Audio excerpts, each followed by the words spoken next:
बातचीत का जो रास्ता है वो निकाले, रिश्ते सुधारने का रास्ता खोजना होगा। ये ज़ेलेंस्की को सलाह दी गई है। ज़ेलेंस्की को सलाह दी गई है यूक्रेनी राष्ट्रपति को। नाटो चीफ की तरफ से नाटो चीफ मार्क रूटे का बयान सामने आया है। ट्रंप से संबंध बहाल करे ज़ेलेंस्की, रिश्ते सुधारने का रास्ता खोजे। यूरोपीय यूनियन की बैठक पर बोले हैं मार्क रूटे, शांति समझौते को सुरक्षित करने की उम्मीद है। मार्क रूटे ने यह बयान दिया है।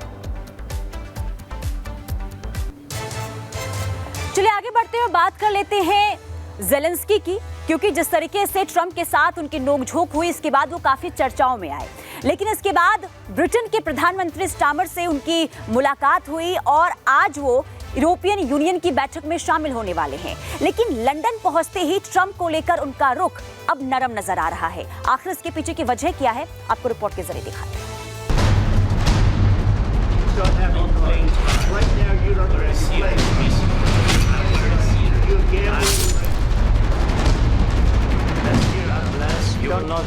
डोनाल्ड ट्रंप के साथ तीखी बहस के बाद अब ज़ेलेंस्की नाटो को साधने के लिए लंदन पहुंच गए हैं, जहां वो यूरोपीय नेताओं के साथ मिलकर रूस को रोकने के लिए मास्टर प्लान तैयार करेंगे।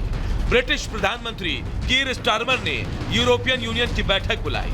यूक्रेन संकट पर होने वाली इस मीटिंग में शामिल होने के लिए ही ज़ेलेंस्की लंदन आए हैं।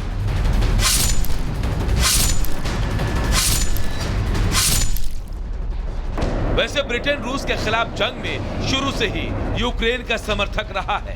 प्रधानमंत्री स्टारमर ने सत्ता में आने के बाद ब्रिटेन की विदेश नीति में कुछ बदलाव जरूर किए, लेकिन यूक्रेन को समर्थन देने की नीति बरकरार है। इस लिहाज से आज होने वाली मीटिंग में कई अहम मुद्दों पर बात हो सकती है।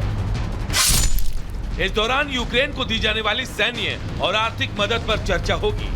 जंग खत्म करके स्थायी शांति का रास्ता खोजने पर भी बातचीत होगी। रूस पर आर्थिक प्रतिबंधों को और कड़ा करने की संभावना भी जताई जा रही है।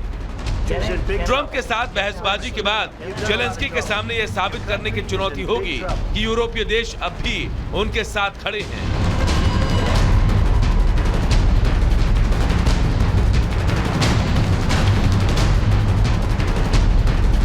हालांकि व्हाइट हाउस में अमेरिकी राष्ट्रपति से तीखी बहस के बाद जब ज़ेलेंस्की लंदन पहुंचे तो उनके तेवर नरम पड़ गए और उनके सुर बदले बदले नजर आए।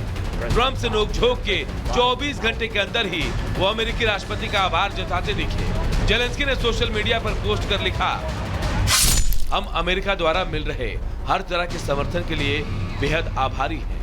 मैं राष्ट्रपति ट्रंप और अमेरिकी जनता का धन्यवाद करता हूँ, खास तौर पर इन 3 सालों के दौरान जब हम पूरे तरीके से बड़े पैमाने पर रूस से आक्रमण झेल रहे हैं। आज होने वाली यूरोपियन यूनियन की बैठक पर दुनिया भर की नजरें टिकी है, क्योंकि ओवल ऑफिस में हुई तीखी बहस के बाद अमेरिका और यूक्रेन के रिश्तों में तल्खी बढ़ना तय है। ऐसे में इस संकट में यूरोपीय देश ही यूक्रेन को आखिरी सहारा नजर आ रहे हैं। Bureau report, Republic Bharat. और खबरों में आगे बढ़ेंगे। बोलीविया बस हादसे की बात करते हैं, जिसमें 37 लोगों की मौत हो गई है तो 39 लोग घायल बताए जा रहे हैं। बड़ी जानकारी आप तक पहुंचा दी।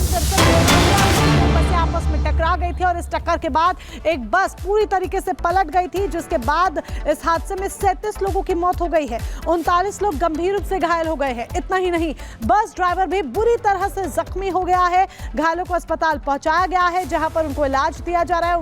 उनका इलाज हो रहा है। साउथ बोलीविया में हाईवे पर यह सड़क हादसा हुआ, जिसमें 37 लोगों को अपनी जान गंवानी पड़ी। 2 बसें आपस में टकराने की वजह से यह हादसा हुआ। बैलेंस बिगड़ने की वजह से यह हादसा हुआ, जिस वजह से एक बस डिवाइडर तोड़कर दूसरी लेन में आ जाती है और दूसरी बस से भिड़ जाती है। जो मरने वाले लोग हैं, उन मृतकों में 2 बच्चे भी शामिल हैं।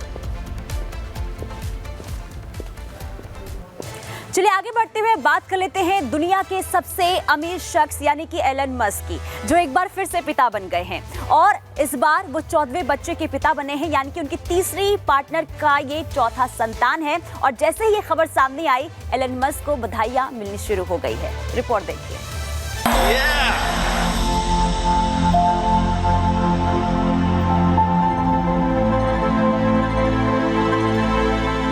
अमेरिकी सरकार में शामिल खरबपति बिजनेसमैन और दुनिया के सबसे रईस इंसान एलन मस्क एक बार फिर पिता बने हैं। उनकी पत्नी और पार्टनर शिवोन जिलिस ने एक्स पर पोस्ट कर ये खुशखबरी दुनिया से साझा की। इस बच्चे का नाम उन्होंने सेल्डन लाइगर्स रखा है। शिवोन से ये उनकी चौथी संतान है। 53 साल के एलन मस्क की 3 पार्टनर से कुल 14 बच्चे हैं। पहली पत्नी जस्टिन विल्सन से 6 बच्चे, दूसरी पार्टनर ग्रिम से 3 बच्चे, तीसरी पार्टनर शिवोम जेलिस से 4 बच्चे। लेखिका एशले सेंट क्लेयर ने भी मस्क को अपने बच्चे का पिता बताया है। अपने बच्चों को एलन मस्क कितना प्यार करते हैं ये किसी से छिपा नहीं। यही वजह है कि वो बिजनेस मीटिंग हो या कोई और जगह, यहाँ तक कि वो अमेरिकी राष्ट्रपति ट्रंप के सामने भी अपने बच्चों को लेकर जाते हैं। ट्रंप के सामने अपने बच्चे को कंधे पर बिठाकर प्रेजेंटेशन देने की तस्वीर इस बात की बानगी है। यहाँ तक कि पीएम मोदी से मिलने के लिए भी मस्क अपने बच्चों के साथ आए थे।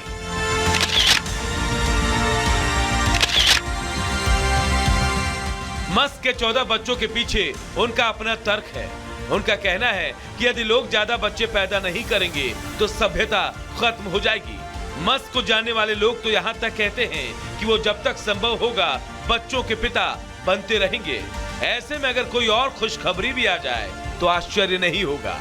Bureau report, Republic Bharat. और करेंगे इस वक्त एक बड़ी खबर का, सीज फायर को लेकर इजराइल का बड़ा फैसला। सीज फायर को लेकर तैयार हो गया इजराइल, क्योंकि रमजान का महीना है और ऐसे में रमजान के महीने को तैयार हो गया है इजराइल। इजराइल के प्रधानमंत्री नेतन्याहू ने पोस्ट कर इस बाबत जानकारी साझा की है। अमेरिकी प्रस्ताव का इजराइल ने समर्थन किया है और ये सब हुआ है रमजान के महीने को देखते हुए। रमजान के पाक महीने में इजराइल सीज फायर के लिए तैयार हो गया है। राष्ट्रपति डोनाल्ड ट्रंप के प्लान को स्वीकृति दे दी है, मंजूरी दे दी है अमेरिकी राष्ट्रपति के प्लान को। अभी तक हमास इस पर, हालांकि हमास की तरफ से कोई जवाब नहीं आया है, लेकिन इजराइल की तरफ से पोस्ट कर इस बाबत जानकारी जरूर साझा की गई है। अब खबर अमेरिका की बताते हैं, क्योंकि अमेरिका के सेंट्रल कमांड ने सटीक हवाई हमले में आतंकी मोहम्मद सलाह को मार गिराया है। अब इसके बाद ये कहा जा रहा है कि अमेरिकी सेंट्रल कमांड का जो ये अभियान है ऐसे ही आगे जारी रहेगा।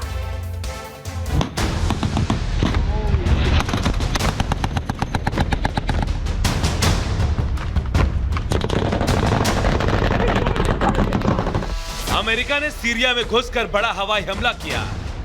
इस हवाई हमले में अल-कायदा से जुड़े हुर्रस अल-दीन संगठन का टॉप लेवल का आतंकी मोहम्मद सलाह अल-जबीर मारा गया। अमेरिकी सेंट्रल कमांड ने एक बयान में कहा कि हवाई हमला क्षेत्र में आतंकवादी समूहों को रोकने और उन्हें कमजोर करने के लिए चल रहे प्रयास का एक बड़ा हिस्सा था। यह हमला सीरिया के उत्तर पश्चिमी हिस्से में किया गया। इस घटना की पुष्टि केंद्रीय कमान सेंटकॉम ने की, जिसने बताया कि अल-जबीर हुर्रस अल-दीन, जो अल-कायदा से संबद्ध एक समूह है, उसका एक वरिष्ठ सदस्य था और ये यूएस के लिए बड़ा खतरा बन गया था।